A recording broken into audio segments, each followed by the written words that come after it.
Filme Shilmy videos, don't forget to subscribe and press the bell icon for more updates.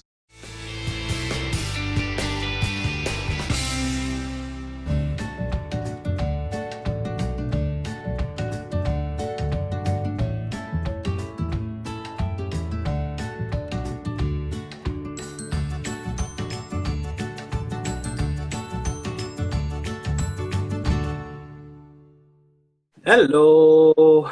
Hi, Anuj. What's up, buddy? How you doing? I'm doing good. I'm loving your haircut. Oh my God. Thanks, man. My wife gave it to me. Lockdown Oh, period. that's good. Well, big shout out to Shweta. What's up? If she's watching, I don't know if she's watching this, but big hello to her, and a big shout out to her as well. So, how have you been, Abhiraj? How's everything going? Good, good. Can't complain. I mean, things have been going well. It's obviously tough times right now for everyone out there, Hmm. but it's good to see that there's some sort of compassion that's coming out through a lot of people that you get to see nowadays, which Hmm. I think was missing till some time back. Yes, definitely. I think people have realized the essence of being human, literally, in this pandemic. So I think that's wonderful to sort of point out. But a huge congratulations. I know it's been a couple of years since Loveyatri released. But a huge congratulations on the film. I Thank think it you. was a wonderful movie. Um, I think what I wanted to sort of begin by saying, how has life been for you since Loveyatri? Well, since Loveyatri, life has been uh, it's been very different from what the journey was before Loveyatri. Mm, Because now that you've turned into a full-time feature film director, you need to go on, look for more work, meet writers, develop new ideas. People start taking you more seriously mm, as opposed to what it was before that.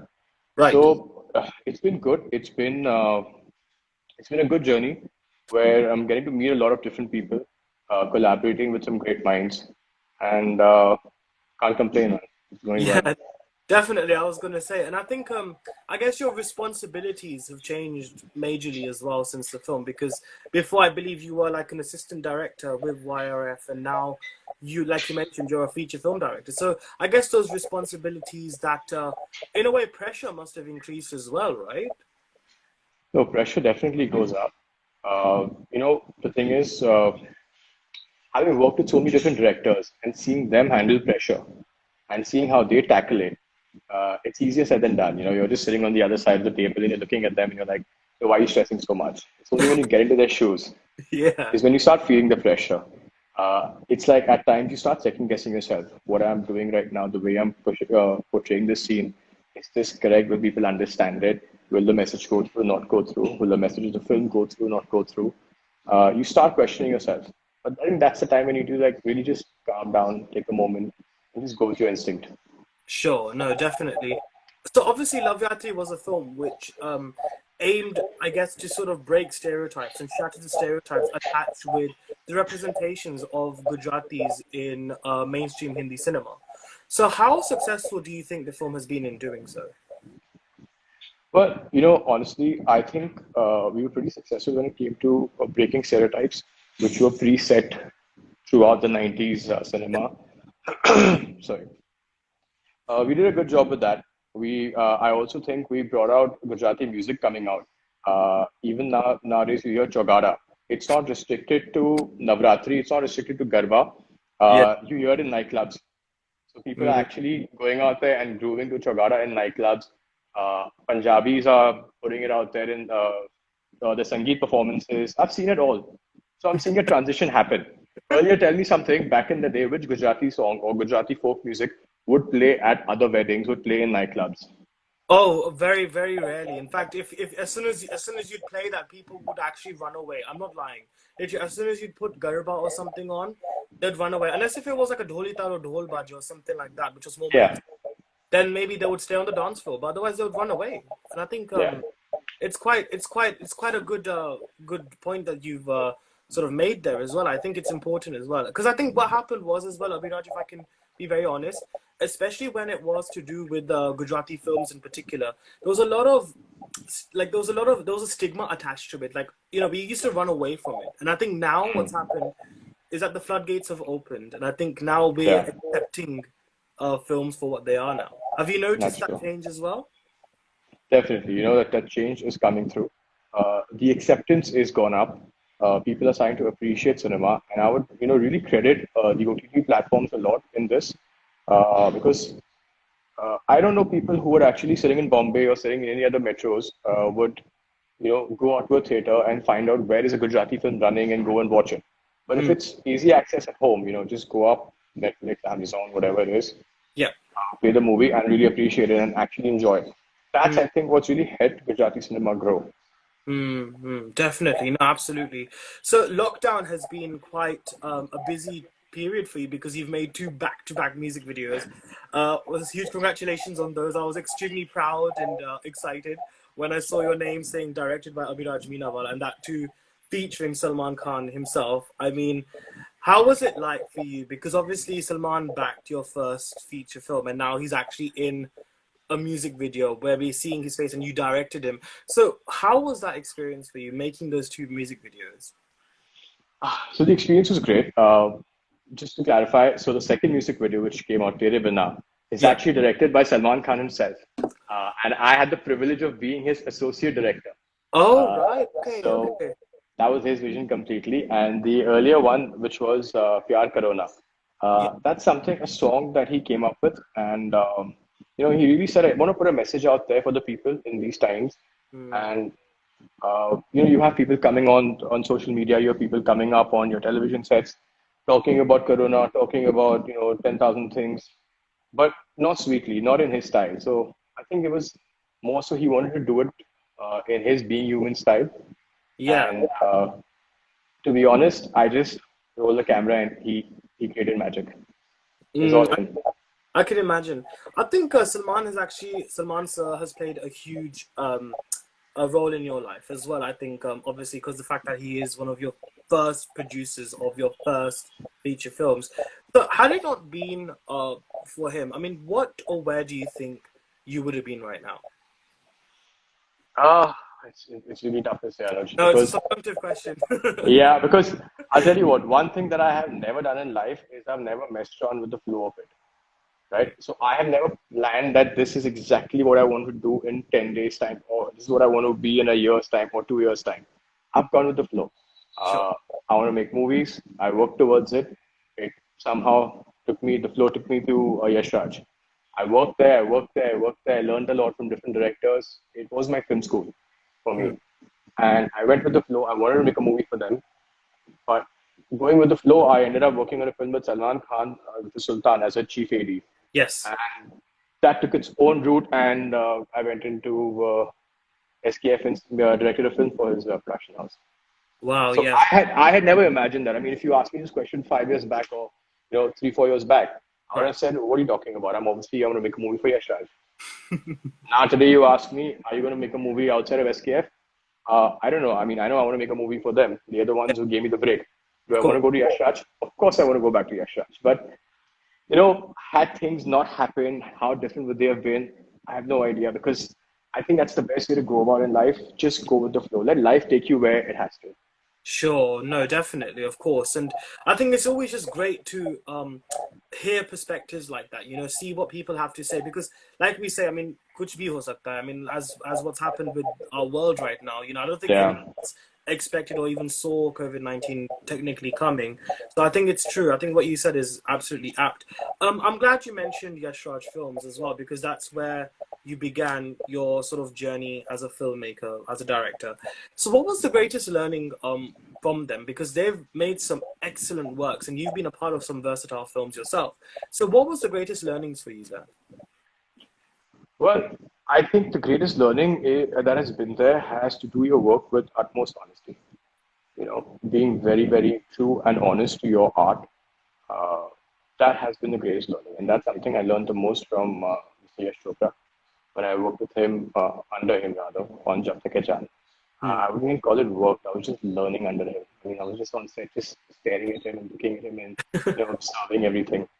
Yeah. Uh, so that has been one thing because when you see someone, a man is 80 years old, and he's that active on set, and he knows exactly what is going on, exactly how many crew members are present on set, what I have to shoot, what time is it going to be lunch soon, how many shots I have left, what performance I need to remove from Shah Rukh Khan. what's going to be the next costume for Katrina Kaif. Everything is going on in his mind. He knows exactly every single detail. Mm, Uh, Once he's got a shot, it's a cut and move on. He doesn't want to be like, okay, let me take one for safety or let me think about one more. He has seen the movie in his head before he's walked on the set. mm, He's true and honest to his craft. That's yeah. something which I've taken from that, and I try to sort of use that in my life as well, not just in movies, but in life as well.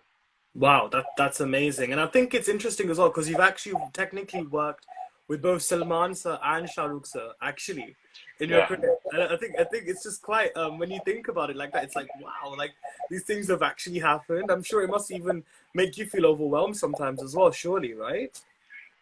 There's a small story actually I can share with you Yes, for this. please. So, Anuj, I've been a big Salman Khan fan all my life growing up. All right. And I wasn't that big a Shah Rukh Khan fan. So for me, it was always Salman, Salman, Salman. Hmm.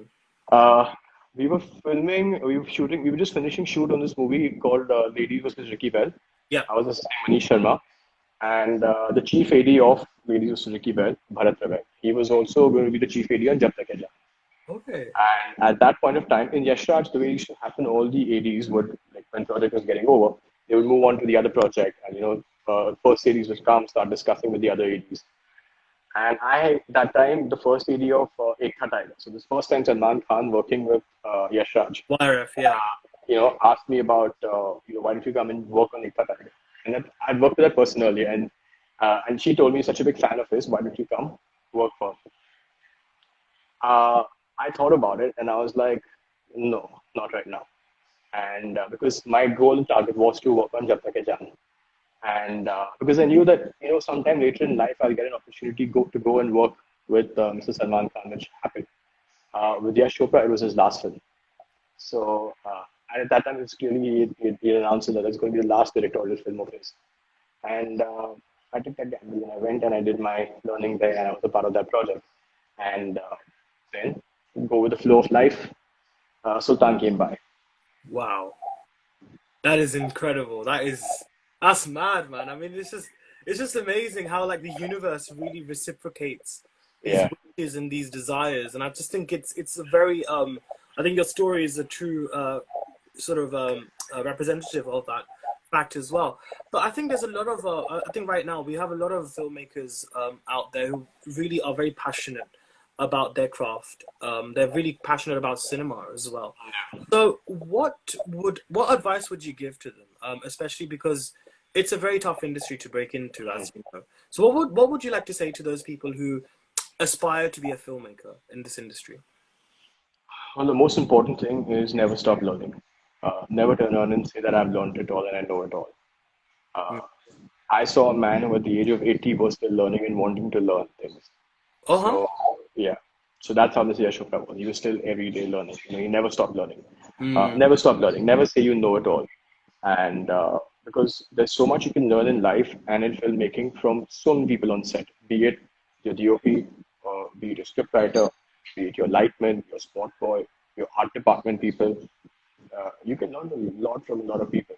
And I think that being the most important thing.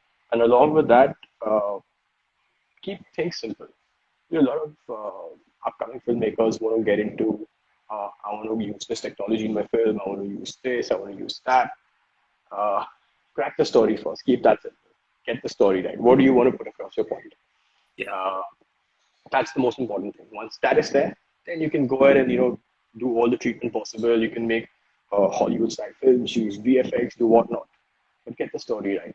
Mm, definitely. I think that's a very good point you made there because a lot of people have very high expectations as well of like one day perhaps getting the opportunity to go and work in on a film set, but sometimes they might not be able to get that opportunity straight away.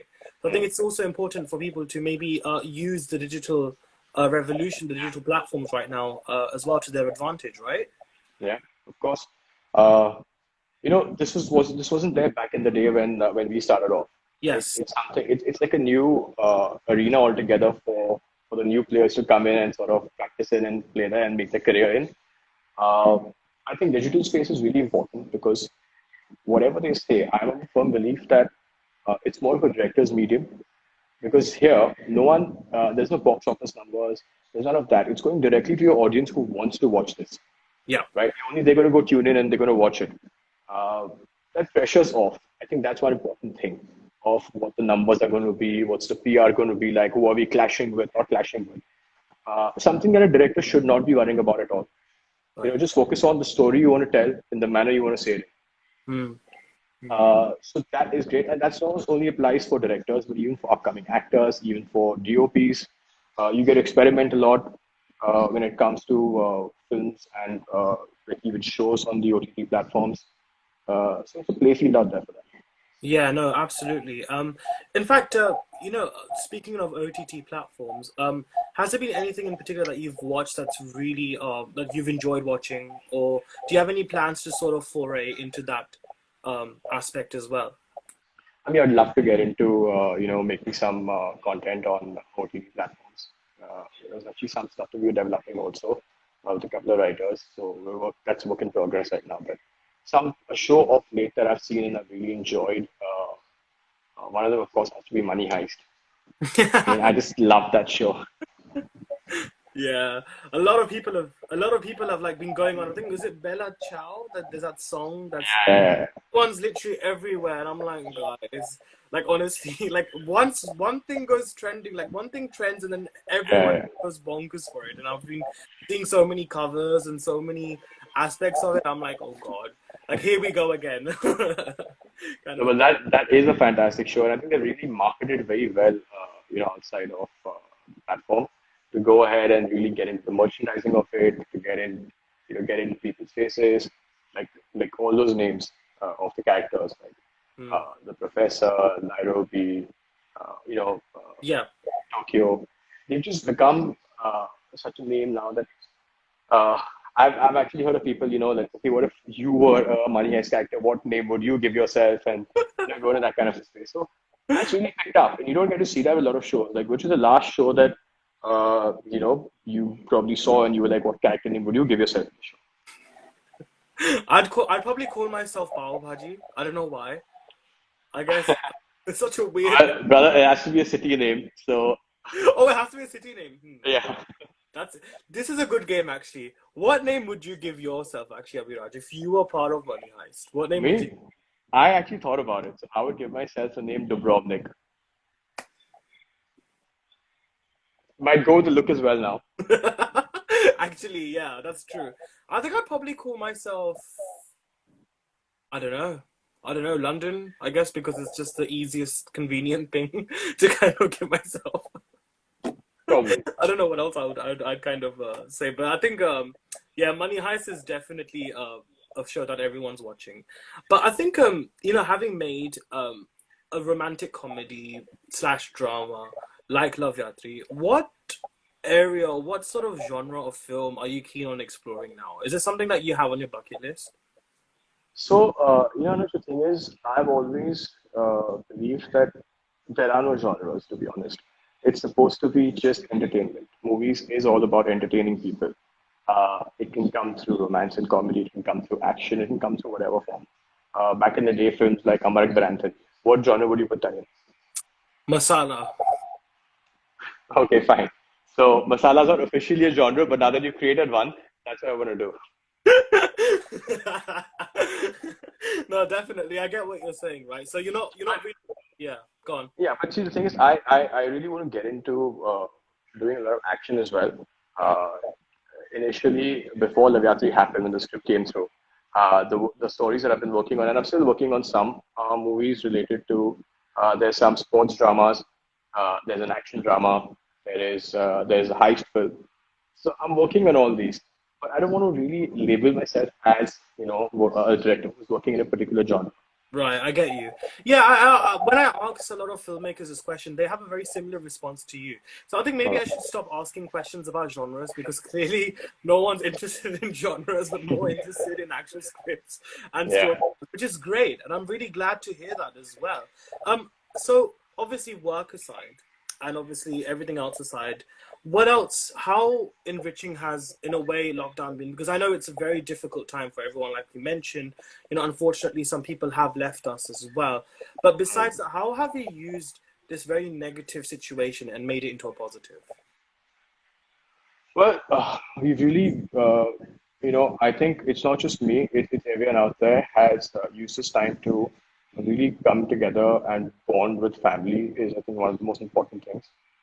In a day and age where you don't really get time to spend time with your family and you don't get to see them. With my wife and me, she's working, I'm working. We come back home at the end of the day, and you're like, okay, done with work and everything. Watch a show, go to sleep. But now we're like cooking together. We're doing like household stuff, sanitizing together. Everything that we're going and picking up groceries and stuff, sanitizing that together. It's a different thing. But I think most importantly, trying and developing a new talent, working on yourself. I've taken some time to work on some scripts and some ideas that I have, some projects that are upcoming to get into the referencing, watch some new cinema, watch new films. I've also tried my hand at cooking as well. Oh, nice. Yeah. What did you cook? Well, I made pav bhaji. See, this I'm not kidding. I made pav bhaji. Oh man. What I swear I did not know this, guys. This is just a beautiful coincidence that's just happened. So I was actually just on my phone scrolling through social media, and I ended up seeing. I mean, you were talking about recipes and stuff, and somehow some recipe page opened up, and you're just going on your phone, swiping, clicking. I ended up on a pav bhaji recipe. And what I really miss is the street pav bhaji, the Yeah, main outside pav bhaji with that butter on it and yeah. the onions and the extra crispy paws. My mouth's watering. So, so I was like, you know what? Let me try and make it. And I made it. It wasn't bad. The flavor Yeah. was there. I got to give it one more go for the texture now. Oh, not bad. Not bad. I mean, director Minawala has become Chef Minawala now. Like, wow. That transition, I must say, I'm very proud of you. And I'm sure Shweta must be incredibly proud of you as Oh well. yeah. I mean, we'll be alternate. She cooks one day, I cook one day. That's how Oh, we'll that's go. amazing. That is so lovely to hear. No, I know. I see your posts a lot, actually. It's really endearing to see, like, like a lot of people have sort of, I think not just yourself, I think a lot of other people have tried to learn and, have a go at cooking and trying to do things they've never Yeah. done before. Well, but post lockdown, what are your hopes, plans, and goals for life? I know it's very heavy to think about right now, but surely you must have something in mind, right? See, post lockdown, I just feel it's COVID kind of situation that it is right now, and it's put a scenario in front of everyone. We're going to have to learn to deal with COVID as a part of our lives, even Yeah, for a couple of more years, I feel. yeah. We're going to have to learn how to tackle the situation on a day-to-day level while we keep working, while we resume life on a normal basis. So I'm just hoping that everyone sort of comes together and is sensible enough to work towards it and understand what our government, what our heroes out there. I'm talking about our heroes, I'm talking about our doctors, our policemen, all these people who are out there trying to prevent this entire thing from spreading. Uh, Mm, their jobs are going to be done then. Even when things open up, they're going to have to be extra careful with a lot of other things. mm, Try and help to educate people in how to go ahead with normal life, uh, which I'm sure they will put out a message and there will be certain norms to follow. But personally, if you ask me, looking out there, I'm obviously waiting to go back to work. I know once the film industry opens up again, there are going to be a lot of restrictions on how one goes ahead and shoots, how things will be run on set. There will be minimal crew. There will be so adapting and learning those things and figuring those things out. Just hoping for a brighter future for everyone in this situation. But one positive, I don't know if many can take from this or not, one positive I've seen is the entire global warming situation, at least from what I see out of my window, like skies have cleared up, waters are clearer, uh, better air to breathe. mm. There's always a positive in these things. There's always a silver lining to everything as well. Of And course. I think a sort of burning question I've got to ask is obviously, I think I did an interview recently with someone, and they did mention that after lockdown ends, it's not going to be about the films releasing, but about people's fear and confidence of actually coming to the cinema and going for that experience. That's going to be a major fear amongst cinema goers. So how do you think people, the general public, can get that strength and confidence to come back to the cinema once all this clears? I think honestly, one sort of just a step that the cinemas and exhibitors can take on their own. Uh, you've got 10 seats in a row, just remove five, like just make an alternate seating. Just remove seats. Damn, yeah. You got 100, you got a 100 seater capacity. Go in with 50. Give it those first couple of months. Go in with 50. Then slowly increase it. People will flock in. Trust me. Wow. You've been sitting in your house for so long. I've been sitting in my house for so long. The minute things open up, and I know a theater is open, a cinema is open, of course, we're going to take our precautions, and I request people out there to take all the necessary precautions and then go to the cinemas. And if the seating is arranged in certain manner, why wouldn't I? I would love to go, and I'm sure people would come in there. Yeah. Wow. Wow, that is a really, really good technique. And I really hope people watching this live, especially if they're owners of cinemas or any sort of in any sort of position which is to do with actual cinemas, I hope they sort of take that on board, and sort of I hope even people watching this as well sort of gain that confidence as well a little bit, because obviously we all miss it. I think we all miss that Friday. Like today, had it been a normal Friday, I think we would have had a Bollywood release and we would have all been rushing to the cinema to go watch something, and it just feels very surreal that हम घर पे बैठे हुए. It feels like Big Boss actually. Like हमारा खुद का Big Boss है. Yeah. Without Salman Khan obviously talking to us every weekend, but I think it's wonderful. But I think, as you said, I think it will all be positive, and we just all have to keep that Yeah. and strength as well. But anyways, Abhiraj, thank you so much for joining me for this wonderful, wonderful chat. It's always such a pleasure to catch up with you. Thank you, Anuj. I hope that whenever you shoot your next film, that you also do it in London, and I can come on set again and interview you, which is what happened with Loveyatri. So I hope that that happens super soon. Let's hope so. Thank you so much for having me. It was a pleasure talking to you, like always. My pleasure. Thank you so much, buddy. Take good care. See you. Thank you everyone for tuning in. Thank you.